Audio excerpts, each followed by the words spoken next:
માગો 20 આપે 30. જય દ્વારકાધીશ. તો આ એક, આ બે અને અહીંયા ત્રણ ટ્રેક્ટર્સની સાથે આ સંઘ જે છે એ દ્વારકા જવા નીકળે છે. અને અત્યારના રામપરા બેટી ગામ જે છે રાજકોટથી 25 કિલોમીટર એના ભાગોળે એ લોકો અત્યારે વિસામો લીધો છે. જય દ્વારકાધીશ. કયું ગામ છે? ભાત ગામથી. અને આ જો આ ભાઈ ધ્વજા લઈને આગળ વધશે. તમે ધ્વજા લઈને આગળ વધશો. કેટલા લોકો સાથે નીકળ્યા છે? 200. વાહ વાહ. અને એમની સાથે એટલે 100, 200 જે 150, 200 લોકો નીકળ્યા છે એની સાથે આ 3 ટ્રેક્ટર્સ ચાલશે.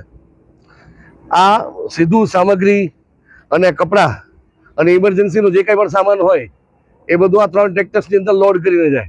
અને આમ જુઓ તો 3 દિવસ માટે આવનારા 15 દિવસ માટે આ તમારું ઘર જ છે. આ 3 ટ્રેક્ટર્સ છે આ લોકોનું ઘર છે. અને આ બધા મિત્રો અહીંયા અત્યારે આરામ ફરમાવી રહ્યા છે. ગામના લોકો છે અને ગામડાનું પબ્લિક એટલે વહેલું આપણાથી વહેલું જમી લે. 10-11 વાગ્યામાં રસોઈ થઈ જાય. અને આ સંઘના વડીલો બધા અહીંયા. આવતીકાલે આપણે રાજકોટમાં અમને ભેગા થશું, કારણ કે રાજકોટમાં એમનો આખો સંઘ એક સાથે ભેગો થશે અને વધારાનું કવરેજ છે ત્યાંથી કરશું આપણે.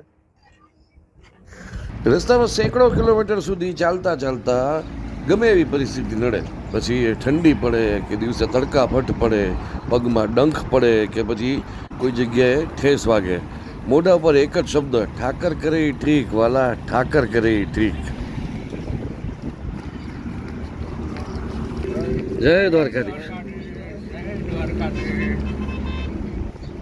તો આપણે હવે પહોંચી ગયા છીએ તેના કુચિયાદર ગામ. રાજકોટથી ઓલમોસ્ટ 20-22 કિલોમીટર છે. અને અહીંયા ઇન્ડસ્ટ્રીયલ ઝોન છે, આરકે ઇન્ડસ્ટ્રીયલ ઝોન છે. એની બહારના ભાગમાં કુચિયાદર ગામ ચા પાણી નાસ્તો માટે 24 કલાકનો કેમ્પ છે. આજથી શરૂઆત થઈ, શરૂઆત થઈ. અને હવે કેટલા 5 દિવસ, હજી 5-6 દિવસ અહીંયા કેમ્પમાં લોકો સેવા કરશે. આ મોટાભાઈજી જે સેવા તમે જુઓ, પોતે તડકામાં ઊભા છે અને સતત બધાને પાણી પીવડાવ્યા કરે છે. જેટલા લોકો પથિકો નીકળે એમને સામેથી અહીંયા પાણી ઓફર કરે છે. ચા નાસ્તા માટે અહીંયા ઓલરેડી બાકડા રાખી દીધા છે. અને કાલથી પબ્લિક વધી જશે. હવે આ કાલથી વધવાનું શરૂ થઈ જશે. તમે કેટલા દિવસની સેવા આપો છો? બીજો દી થયો આજ. અને હવે કેટલા દી રહેશે? હજી 5 દિવસ. 5 દી રહેશે. કેટલા વર્ષ થઈ ગયા તમને કેમ્પ કરતા? 3-4 વર્ષ થઈ ગયા. એમ? આ ત્રીજું વર્ષ છે. એમ? અને શું શું આપણે સેવા આપીએ? ગાંઠિયા, તીખા મોરા અને જલેબી. આયા નહોતું બનાવવાનું? અને સા ના કુવાડવાથી લઈ આવી. કુવાડવાથી લઈ આવો. કુવાડવાથી લઈ આવી. વાહ વાહ, સરસ સરસ. પછી આરામ માટે ગાડલા રાખ્યા છે અહીંયા. ગાડલા છે ને? ગાડલા છે, પાણીના કેરબા, આ બધા આરો વોટર છે બધું. વાહ.